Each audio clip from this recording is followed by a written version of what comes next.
বিসমিল্লাহির রহমানির রহিম। আলহামদুলিল্লাহ।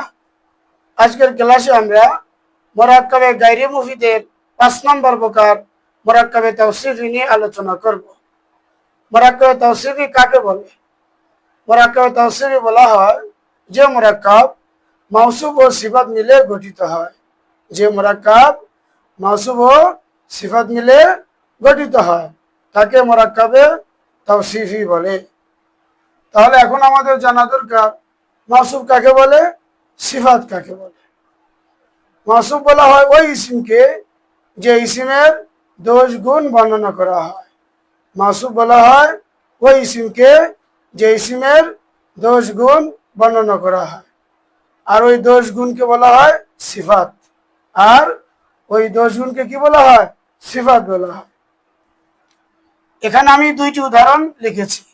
1 নম্বর উদাহরণ, রজুলুন সাদিকুন। রজুলুন মাউসুফ, সাদিকুন সিফাত। এখানে রজুলুনের ইসিমের গুণ বর্ণনা করেছে সাদিকুন, এই জন্য রজুলুন মাউসুফ, সাদিকুন সিফাত।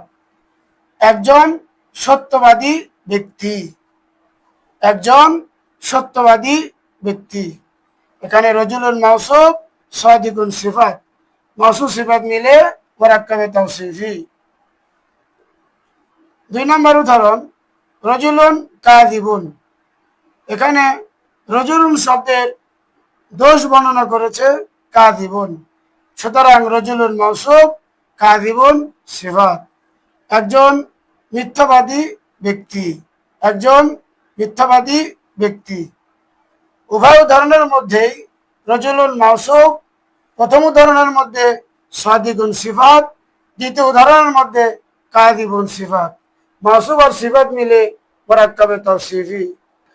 সিফাত সম্পর্কে আমরা বিস্তারিত আলোচনা করব তাওয়াবের মধ্যে। আল্লাহ তাআলা আমাদেরকে মুরাক্কাবে তাওসিফি সহজে বোঝার তৌফিক দান করুন।